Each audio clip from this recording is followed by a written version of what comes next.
நிமிடம் நழுவி தொலையுதே நிலவு மடியில் தவறுதே மழையில் மலர்கள் பொழியுதே பிழையும் சரியில் முடியுதே பக்கம் வந்து பலகடி. Hi, hello, வணக்கம் and welcome back to our channel and hopefully எல்லாருமே சந்தோஷமா ஆரோக்கியமா இருக்கீங்க அப்படின்னு நம்புறேன். அண்ட் வீடியோக்குள்ளே போகிறதுக்கு முன்னாடி ஒரு விஷயம் சொல்லிடுறேன். வீடியோவை ஃபுல்லாக பாருங்கள், பார்த்துட்டு மறக்காமல் சப்ஸ்கிரைப் பண்ணிக்கோங்க, ஓகேவா? அப்போ தான் நெக்ஸ்ட் நான் போடுற விளாக்ஸோ இல்லை ஷார்ட்ஸோ அதோட அப்டேஷன் நோட்டிஃபிகேஷன் வந்து உங்களுக்கு கிடச்சிட்டே இருக்கும். ஓகே, வீடியோக்குள்ளே போகலாமா? அண்ட் நேற்று லாஸ்ட்டாக போட்ட விளாகோட நெக்ஸ்ட் டே ரொட்டீன் தான் இது பார்க்க போகிறோம். அண்ட் வந்துட்டு லாஸ்ட் விலாகில் பார்த்துருப்பீங்க, பூஜை சாமான்லாம் எடுத்து வச்சுருந்தேன் கழுவுறதுக்கு. அண்ட் எல்லாத்தையும் கழுவி ரெடி பண்ணி வச்சாச்சு. அண்ட் ஏன் அப்படின்னா நெக்ஸ்ட்டு வந்துட்டு ஃப்ரைடே, சாட்டர்டே, சண்டே 3 நாள் வந்து லைனாக வந்து நமக்கு ஒர்க் வந்து பயங்கர வேலை இருக்குது. பிகாஸ் ஃப்ரைடே வந்துட்டு ரெகுலராக நம்ம வீட்டில் பண்ணுற வேலைகள் நமக்கு இருக்கும், நிறைய வேலை இருக்கும். அண்ட் சாட்டர்டே வந்துட்டு பூ மார்க்கெட் போகணும், அந்த மாதிரி நிறைய ஒர்க்ஸ் இருக்குது. சண்டே வந்து சித்திரை அமாவாசை அப்படிங்கிறனால சண்டேவும் வந்துட்டு குலதெய்வ கோயிலுக்கு போகிற வேலை இருக்குது. ஸோ 3 days வந்து லைனாக வந்துட்டு ஒரு பயங்கர பிஸி டேவாக தான் எனக்கு இருக்க போகுது. அப்படிங்கிறனால எல்லாத்தையுமே அழகாக ஷெட்யூல் பண்ணி இப்பப்போ இந்த வேலை பண்ணணும் அப்படிங்கிறத ஆல்ரெடி நான் பிளான் பண்ணி வச்சுட்டேன், ஷெட்யூல் பண்ணி வச்சுட்டேன். அதனால காலையில் எழுந்து பிரேக்ஃபாஸ்ட் எல்லாம் முடிச்சதுக்கப்புறமா ஃபர்ஸ்ட் திங் வந்துட்டு அன்னைக்கு வந்துட்டு லஞ்சுக்கும் சேர்த்தே நான் ரெடி பண்ணிட்டேன்.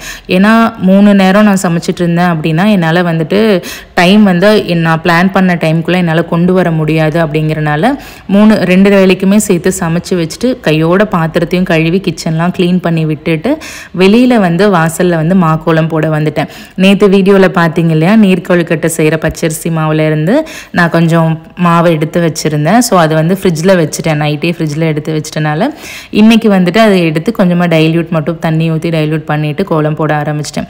என்னை பொறுத்த வரைக்கும் எப்படின்னா எந்த விசேஷம் வந்தாலுமே எல்லா இதுக்குமே நம்மளால் இதை பண்ண முடியாது, அது எனக்கே நல்லா தெரியும். பட் ரொம்ப முக்கியமான இந்த மாதிரி அமாவாசை, பௌர்ணமிக்குமே நான் பண்ணுறேனாங்கிறது எனக்கு தெரில. பட் அமாவாசைக்கு கொஞ்சம் நான் ப்ரையாரிட்டி கொடுப்பேன். அண்ட் அது இந்த வருஷம் சித்திரை அமாவாசை வேறு இல்லையா, அதனால் வந்துட்டு இந்த மாதிரி நல்ல நல்ல அக்கேஷன்ஸ்க்கெல்லாம் அந்த மாவிலை தோரணம், மாக்கோலம் இதெல்லாம் வந்துட்டு பண்ணேன் அப்படின்னா என் வீட்டுக்குள்ளே ஒரு நல்ல ஒரு பாசிட்டிவ் வைப்ரேஷன் இருக்கிறத என்னால் ஃபீல் பண்ண முடியும்.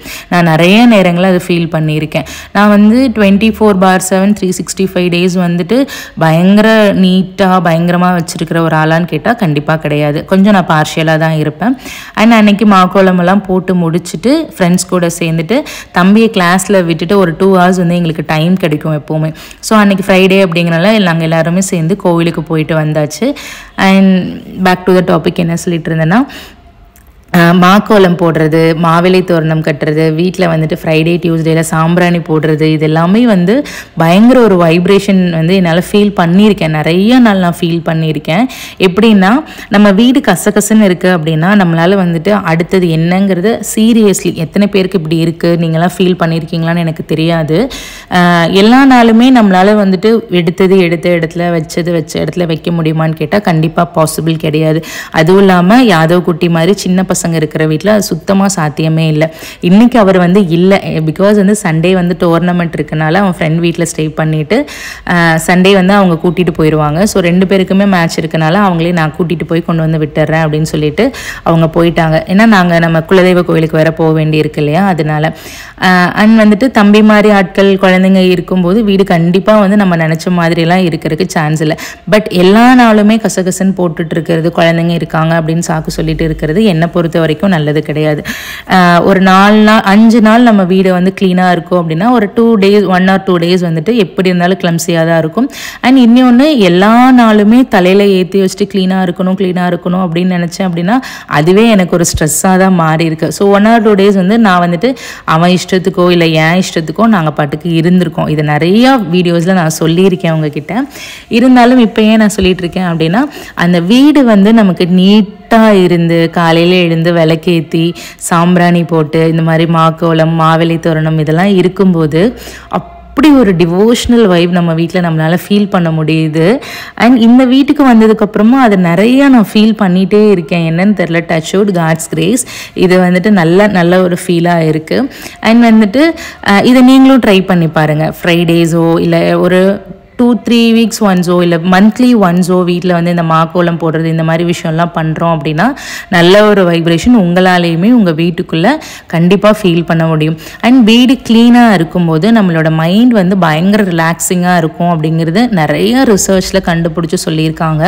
ஸோ நம்ம மைண்டை வந்து ரொம்ப காமன் கம்போஸ்டாக வச்சுக்கிறதுக்கு வீடு சுத்தமாக இருக்கிறது அப்படிங்கிறது ரொம்ப ரொம்ப நல்ல விஷயம். ஸோ அதை நீங்களும் எடுத்தோன்னே மாற முடியுமா, எடுத்தோடனே எல்லாத்தையும் நீட் பண்ணி டெய்லி அதை வந்து ப்ராப்பராக கன்சிஸ்டண்ட்டாக பண்ண முடியுமான்னா கொஞ்சம் கஷ்டம். பட் ப்ராக்டிஸ் பண்ண அது வந்து நமக்கு ஒரு பிஹேவியராகவே மாறிடும் இல்லையா? ஸோ அதை நீங்கள் ட்ரை பண்ணி பாருங்கள். கண்டிப்பாக உங்கள் வீட்லேயுமே ஒரு நல்ல ஒரு பாசிட்டிவ் வைப்ரேஷனை உங்களால் ஃபீல் பண்ண முடியும். அண்ட் நான் சொன்னேன் இல்லையா, நெக்ஸ்ட் டே வந்து அமாவாசைக்கு வந்துட்டு பூவெல்லாம் போயிட்டு மார்க்கெட்டில் போய் வாங்க வேண்டியிருந்தது. என்னால் நான் நினச்சிருந்தேன் அப்படின்னா, நான் மார்க்கெட் போகும்போதே பார்த்தீங்கன்னா லிட்ரலி 6 o'clock 6:30 கிட்ட ஆயிடுச்சு. நான் அங்கே போயிட்டு பூவெல்லாம் வாங்கிட்டு அண்ட் தென் வந்துட்டு வீட்டுக்கு வரும்போதே ஒரு 8:30 9 o'clock கிட்ட ஆயிடுச்சு. 8:30க்கு வந்த உடனே ஹஸ்பண்ட்க்கு டின்னர் பண்ணி வச்சுட்டு அண்ட் அடுத்ததான் நான் இதில் உட்கார வேண்டி இருந்தது. அண்ட் அந்த பிரேக்கில் மருதாணியெல்லாம் கொஞ்சம் இருந்தது, அதையும் உரித்து எடுத்து வச்சுட்டு அதுக்கப்புறம் தான் பூ கட்ட ஆரம்பித்தேன். பூ வந்து அதான் நான் சொன்னேன் இல்லையா, நான் நினச்சிருந்தா எனக்கு டைம் ஆயிடுச்சு, நான் வந்துட்டு போய் டைரெக்டாகவே காசு கொடுத்து ஒரு தாமரை மாலையோ இல்லை மல்லிகை பூவோ வாங்கிட்டு வந்திருக்கலாம். அதே அமௌண்ட்டு தான், என்ன ஒரு 50-60 ரூபா எக்ஸ்ட்ரா ஆகும்னு வச்சுக்கோங்களேன். நினச்சா வாங்கிட்டு வந்திருக்கலாம். பட் எனக்கு எப்படின்னா, நானே என் கையால் செஞ்சு சாமிக்கு போடுறதுல எப்போவுமே எனக்கு ஒரு சாட்டிஸ்ஃபேக்ஷன் இருக்கும். நிறைய பேர் எனக்கு கேட்பாங்க, எப்படி இப்படி மெனக்கெட்டு நீ வேலை செய்கிற அப்படின்ட்டு. அது என்னன்னு தெரில, எனக்கு அது பிடிக்கும். அதை செஞ்சு முடிச்சுட்டு என்னை பார்த்து அதை ஒரு ஆச்சரியப்பட்டு சந்தோஷப்படுறதுல எனக்கு ஒரு சாட்டிஸ்ஃபேக்ஷன் தான். கண்டிப்பாக அந்த சாட்டிஸ்ஃபேக்ஷன் வந்து ஈஸியாக கிடைக்கவே கிடைக்காது. நீங்கள் செஞ்சு பாருங்களேன், அதுக்கப்புறம் அதை வந்து நல்லா ஃபீல் பண்ணுவீங்க நீங்களுமே. ஸோ அன்னைக்கு டே வந்து அப்படி தான் போச்சு. நைட் எல்லாத்தையுமே ரெடி பண்ணி வச்சுட்டு நாங்கள் படுக்கிற மாதிரி இருந்தது. அண்ட் காலையில் கோவிலில் வந்து குலதெய்வ கோவிலில் பொங்கல் வைக்கணும் அப்படின்னு சொல்லியிருந்தாங்க. நான் நினச்சிட்டேன் தனித்தனியாக பொங்கல் வைக்கணும் அப்படின்னு சொல்லிட்டு. பட் இல்லை, எல்லாரும் சேர்ந்து ஒரே பொங்கல் வைக்கணும்ட்டாங்க. நான் பொங்கலுக்கான ஜாமான்லாம் போய் இந்த கேப்பில் அதையும் வாங்கிட்டு வந்து வச்சதுக்கப்புறம் தான் இந்த நியூஸ் எனக்கு தெரிஞ்சுது. எனிவேஸ் வீட்டில் வச்சுக்கலாம், அது வீணாக போகிற பொருள் இல்லை இல்லையா, அதனால் அதை வச்சுட்டு மாலை கட்ட ஆரம்பிச்சிட்டோம். அண்ட் ஹஸ்பண்ட் வந்து போன வருஷம் இதே மாதிரி தான் குலதெய்வத்துக்கு வந்துட்டு தாமரை மாலை கட்டும்போது இப்படி உட்காந்து ஹெல்ப் பண்ணி கொடுத்தாங்க. இந்த வருஷமும் இதே மாதிரி உட்காந்து, ஏன்னா காலையிலேருந்து நான் ஓடிட்டே இருக்கேங்கிறத அவர் பார்த்துட்டே தான் இருக்கார். அவங்களுமே ஃப்ரீயாக இல்லை, அவங்க என்னை விட பிஸியாக ஓடிட்டு இருக்கிற ஒரு ஆள் தான். ஸோ இருந்தாலும் எத்தனை டயர்ட்லையுமே என் கூட உட்காந்து எனக்கு ஹெல்ப் பண்ணி கொடுத்துட்டு அவர் போய் படுத்தது எனக்கு அவ்வளோ ஜாலியாக இருந்தது உள்ளுக்குள்ளே. பரவாயில்லப்பா, நம்மளையும் ஒரு மனுஷாக நினச்சி இத்தனை ஹெல்ப் பண்ணி கொடுத்துட்டு போகிறாரு. இது மட்டும் கிடையாது, என்னோட எல்லா வேலைகளையுமே அவருமே ஷேர் பண்ணி பண்ணுற ஒரு ஆள் தான். ஸோ அன்னைக்கு பயங்கர வேலை இருந்தனால இது கொஞ்சம் எனக்கு எக்ஸ்ட்ரா ஆட் ஆன் சந்தோஷமாக இருந்தது. ஸோ நைட்டு எல்லா தாமரை மாலையெல்லாம் கோத்து வச்சுட்டு படுத்துட்டோம். இனி நாளைக்கு குலதெய்வ கோயிலுக்கு கிளம்புறது மட்டும் இல்லாமல் வீட்லேயும் பூஜை எல்லாம் முடிச்சுட்டு தான் நான் போவேன். ஸோ அந்த விலாக் வந்து நெக்ஸ்ட் உங்களுக்காக நான் போஸ்ட் பண்ணுறேன். கண்டிப்பாக இந்த விலாக் உங்களுக்கு பிடிச்சிருக்கும் அப்படின்னு நான் நினைக்கிறேன். ஏதாவது ஒரு சின்ன பயனுள்ள தகவல் இதிலிருந்து உங்களுக்கு கிடைச்சிருக்கும் அப்படின்னும் நான் நம்புகிறேன். கண்டிப்பாக இதே மாதிரி ஒரு ஷார்ட் அண்ட் ஸ்வீட்டான இன்னொரு விலாகில் திரும்பவும் உங்களை மீட் பண்ணுறேன். அது வரைக்கும் சேனலை ஸ்டே டியூன் பண்ணிகிட்டே இருங்க. தேங்க்யூ ஸோ மச் இவ்வளோ நேரம் டைம் ஸ்பெண்ட் பண்ணி பார்த்ததுக்கு. இந்த மாதிரி இன்னொரு வீடியோவில் திரும்பவும் உங்களை மீட் பண்ணுறேன். Take care, bye bye, Tata.